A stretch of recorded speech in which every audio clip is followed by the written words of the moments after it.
এমন কোনো কিছু দেখা বা পড়া থেকে বিরত থাকতে হবে যেগুলো মানুষের মধ্যে উত্তেজনার সৃষ্টি করে, যে কারণে মানুষের স্বপ্নদোষ হতে পারে। এজন্য নাপাক অবস্থায় সাহরি খেলে রোজা হয়ে যাবে, কিন্তু ফজরের আগে তাকে পাক হইতে হবে, এটা ফরজ। কেন? ফজরের নামাজটা ফরজ।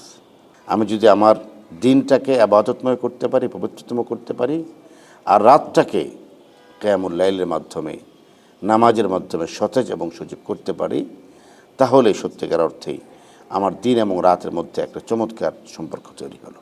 আসসালামু আলাইকুম ওয়া রাহমাতুল্লাহি ওয়া বারাকাতুহু। আমন্ত্রণ সবাইকে বিআরএস টাইমস নিবেদিত যে পথে আলো।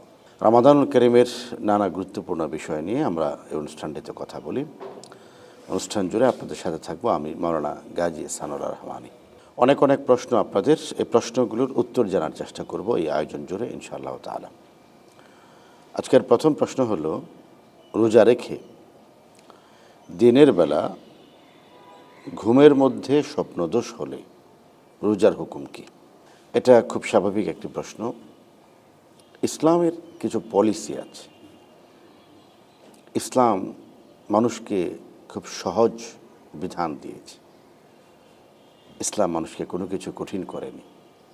রব্বুল আলামিন কোরআনুল কারীমের মধ্যে বলেছেন, বিসমিল্লাহির রহমানির রহিম, ইউরিদুল্লাহু বিকুমুল ইউসরা ওয়ালা ইউরিদু বিকুমুল উসর।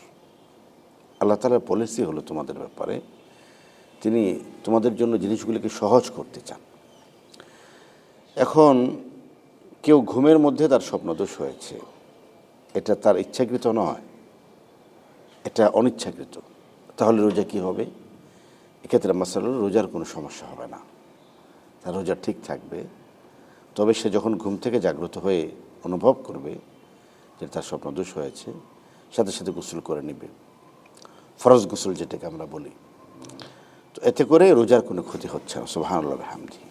তবে হ্যাঁ, একটা কথা এখানে বলা গুরুত্বপূর্ণ, যে সমস্ত তরুণরা, বয়সী তরুণ, বিবাহ করেননি, এরা যেন দিনভর অথবা রাতভর এমন কোনো চিন্তা কল্পনায় সংযুক্ত না থাকেন যাতে করে স্বপ্নদোষের কারণ হয়ে ওঠে। এটা মস্তিষ্কে যেটা থাকে, মানুষ জাগ্রত থেকে এবং ঘুমন্ত থেকে সেটাই ভাবে।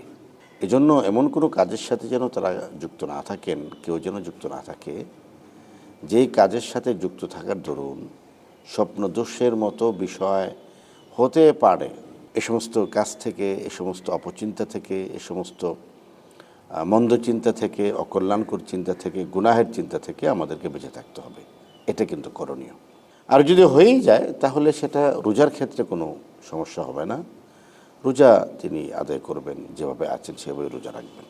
নাপাক অবস্থায় সাহরি খেলে কি রোজা কবুল হবে? এখানে দুটো বিষয়। একটা বিষয় হলো নাপাকি কোন নাপাকি। এক নাপাক তো আছে অজু করলে যেটা পাক হয়ে যায়, আরেক নাপাকি আছে যেটার জন্য গোসল করা আবশ্যক। এর আগের প্রশ্ন যেটা আমরা দেখেছি যে স্বপ্নদোষ হলে কারো থেকে গোসল করতে হবে, তো সে গোসল ফরজ হলে সেটা হলো বড় নাপাকি। তো আমার মনে হয় যে তিনি এখানে আসলে বড় নাপাকিটাই জানতে চেয়েছেন। নাপাক অবস্থায় সাহরি খেলে রোজা কবুল হবে, রোজার ক্ষেত্রে এটা কোনো প্রতিবন্ধক নয়। কিন্তু নাপাক অবস্থায় সাহরি খেয়ে এই অবস্থায় তিনি যেন না থাকেন, তিনি যেন নাপাক না থাকেন। কারণ হলো সাহরির সময় শেষের পরেই তো ফজর, তো ফজরের আগে পবিত্র হওয়া আবশ্যক।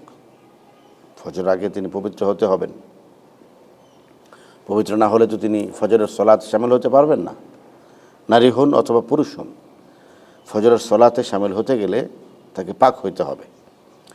এই জন্য নাপাক অবস্থায় সাহরি খেলে রোজা হয়ে যাবে, কিন্তু ফজরের আগে তাকে পাক হইতে হবে, এটা ফরজ। কেন? ফজরের নামাজটা ফরজ। ফজরের নামাজে শামিল হওয়ার জন্য তাকে পাক হইতে হবে। এছাড়া নাপাক অবস্থায় রোজা সাহরি খেলে সওয়াব কম হবে এমন নয়। তবে একটি বিষয় এখানে বলা দরকার, সেটা হলো যে নাপাক অবস্থায় যিনি সেহরি খাচ্ছেন তিনি তাহাজ্জুদের নামাজটা যেন অবহেলায় ছেড়ে না দেন। এটা হতে পারে যে তিনি 4টার সময় উঠেছেন, 4:30 পর্যন্ত সেহরি খেয়েছেন, তো 4:30টায় সেহরি খাওয়ার পরে তিনি গোসল করেছেন, গোসল করে তিনি 5টার মধ্যে আবার তাহাজ্জুদের সালাতে শামিল হয়েছেন। এটা আমরা ধরে নিলাম যে এটা হলো ভালো উদ্দেশ্য আমরা ধরে নিলাম। কিন্তু এমন যেন না হয় যে তিনি নাপাক অবস্থায় সেহরি খেলেন, সেদিনের তাহাজ্জুদের জামাতে তিনি শামিল হলেন না, আবার এই অবস্থায় তিনি ঘুমিয়ে গেলেন। এটা আসলে দুঃখ এবং পরিতাপের বিষয় হবে। রমাদানুল করিমের রাতগুলি অত্যন্ত গুরুত্বপূর্ণ, মুহূর্তগুলি অত্যন্ত গুরুত্বপূর্ণ। নাপাক অবস্থায় তিনি সেহরি খেলে রোজার কোনো ক্ষতি হচ্ছে না, কথা যেমন সত্য, তার তাহাজ্জুদের মতো মর্যাদাময় একটি ইবাদত ছুটে যাচ্ছে, অথবা কি বলে এটাকে, ফজরের মতো সবচেয়ে গুরুত্বপূর্ণ ইবাদত একটা ছুটে যাচ্ছে। রমজানে রোজাকে গুরুত্ব দিয়ে রাখে, কিন্তু নামাজকে গুরুত্ব দেয় না। এই সংখ্যাটা আমাদের দেশে একেবারে কম না, একটা বড় সংখ্যা। তো এটা থেকে আমাদেরকে বেঁচে থাকতে হবে। আমরা যখনই কোনো প্রয়োজন হবে রাতের বেলা আমরা উঠে সাথে সাথে গোসল করে নেব এবং তাহাজ্জুদের সালাতে শামিল হব, পাক অবস্থায় সেহরি খাবো এবং অবশ্যই ফজরের সালাতে শামিল হব। এই তিনটা জিনিস একটার পর একটা আবশ্যক। পরের প্রশ্নটা কাছাকাছি। ফরজ গোসল দেরি করলে রোজার ওপর কি প্রভাব পড়ে? ফরজ গোসল দেরি করার মানেটা কি? একটা মানে যদি হয় যে ফজরের নামাজ কাজা হয়ে যাওয়া, তাহলে তো ক্ষতিকর, খুবই ভয়ঙ্কর। আরেকটা মানে যদি এমন হয় যে না, ফরজ গোসলটা আসলে তিনি রাত 3টার জায়গায় 4টায় করেছেন, এক্ষেত্রে রোজার কোনো প্রভাব পড়বে না। তবে শেষ রাতের আবাদতের মধ্যে প্রভাব পড়বে। শেষ রাতের আবাদতের মধ্যে তার সালাত ছিল, সিয়াম ছিল, কিয়াম ছিল, তাহাজ্জুদ ছিল, এই আবাদতগুলি ছিল, এখানে একটা প্রভাব পড়বে। চলে যাচ্ছি পরের প্রশ্নে। স্বপ্ন দোষের পরে রোজা রাখার নিয়ম ও সতর্কতা। স্বপ্ন দোষের মাধ্যমে আমরা যেহেতু বুঝে গেলাম যে রোজা ভাঙছে না, তাহলে এটার তো আলাদা কোনো নিয়ম নেই। স্বপ্ন দোষ হয়েছে, এখন তিনি উঠে গোসল করে ফেলবেন, গোসল করে পবিত্র হয়ে যাবেন, নাপাক অবস্থায় যেন তিনি বেশিক্ষণ না থাকেন। আর হলো স্বাভাবিকভাবেই রোজা অবস্থায় আছেন, তো সে রোজাতেই থাকবেন। হ্যাঁ, স্বপ্ন দোষের পরে মন মস্তিষ্ক যেন পবিত্র থাকে, একটা অস্বস্তিকর পরিবেশ যেন মস্তিষ্কের মধ্যে জমাটবদ্ধ হয়ে না থাকে, এই জন্য ওলামায়ে কেরাম বলেন যে আবাদত বাড়িয়ে দিবেন, ইস্তিগফার বেশি করে পড়বেন, কোরআন তেলাওয়াত বেশি করে করবেন। তো এগুলি যদি করেন তাহলে দেখা যাবে যে তার মধ্যে একটা সতেজতা চলে আসবে, ইচ্ছাকৃত নয়। পরের প্রশ্নে চলে যাচ্ছি। অজান্তে বীর্যপাত হলে রোজার বিধান কি? অজান্তে বীর্যপাত হলে রোজার বিধান কি? অজান্তে বীর্যপাতের ব্যাখ্যাটা আসলে কি? কোনো চিকিৎসা বিষয়ক গবেষক বলেছেন, স্বাস্থ্য নিয়ে যারা কাজ করে, উপর থেকে কেউ যদি নিচে জাম্প করে, কখনো কখনো সেখানে অনিচ্ছাকৃত বীর্যপাত হতে পারে। স্বপ্নদোষ, অনিচ্ছাকৃত বীর্যপাত, এই ধরনের নানান ঘটনা ঘটতে পারে, যেটার সাথে ব্যক্তির ইচ্ছার কোনো যোগাযোগ নেই, যোগসাজশ নেই। তো সেক্ষেত্রে রোজা ভাঙবে না, এটা তার রোজা থাকবে।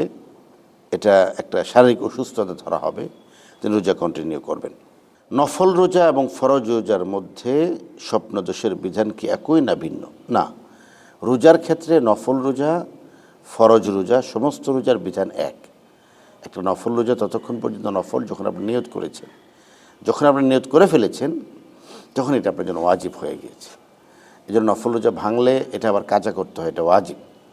তো রোজার তো একই বিধান, ফরজ রোজা যখন সেহরি খাই, নফল রোজাও তখন সেহরি খাই, তো একই বিধান। স্বপ্নদোষ হলে রোজা ভাঙবে না, রোজা কন্টিনিউ করবেন। তরুণ বা শিশুর ক্ষেত্রে স্বপ্নদোষের প্রভাব এবং শিক্ষার নির্দেশনা। হ্যাঁ, এটা আমরা বলেছি তরুণ এবং কিশোরদেরকে যে এমন কোনো চিন্তা, এমন কোনো গবেষণা, এমন কোনো ভাবনা, এমন কোনো কিছু দেখা বা পড়া থেকে বিরত থাকতে হবে যেগুলো মানুষের মধ্যে উত্তেজনার সৃষ্টি করে, যে কারণে মানুষের স্বপ্নদোষ হতে পারে। এই সমস্ত কার্যক্রম থেকে দূরে থাকতে হবে, এটা বিধান। নামাজ ও দোয়ার মাধ্যমে রোজা সংরক্ষণের উপায় কি? নামাজ এবং দোয়ার মাধ্যমে রোজা সংরক্ষণের সবচেয়ে গুরুত্বপূর্ণ উপায় হলো 5 ওয়াক্ত নামাজ নিয়মিত পড়া, তারাবির সালাতে শামিল হওয়া, তাহাজ্জুদের জামাতে শামিল হওয়া এবং রমজানুল করিমের যে সময়টা আমি রোজা আছি ওই সময়টা ইবাদত এবং পবিত্রতার সাথে যুক্ত থাকা। আমি যদি আমার দিনটাকে ইবাদতময় করতে পারি, পবিত্রতম করতে পারি, আর রাতটাকে কিয়ামুল লাইলের মাধ্যমে নামাজের মাধ্যমে সতেজ এবং সজীব করতে পারি, তাহলে সত্যিকার অর্থেই আমার দিন এবং রাতের মধ্যে একটা চমৎকার সম্পর্ক তৈরি হলো। এই ছিল আমাদের আজকের আয়োজন। ইনশাআল্লাহ তাআলা পরের পর্বে আপনাদের সাথে আবারও কথা হবে নতুন বেশ কিছু মাসাইল নিয়ে। বিআরএস টাইমস নিবেদিত যে পথে আলো অনুষ্ঠান থেকে এ পর্যায়ে বিদায় নিচ্ছি। আসসালামু আলাইকুম ওয়া রাহমাতুল্লাহি ওয়া বারাকাতুহু।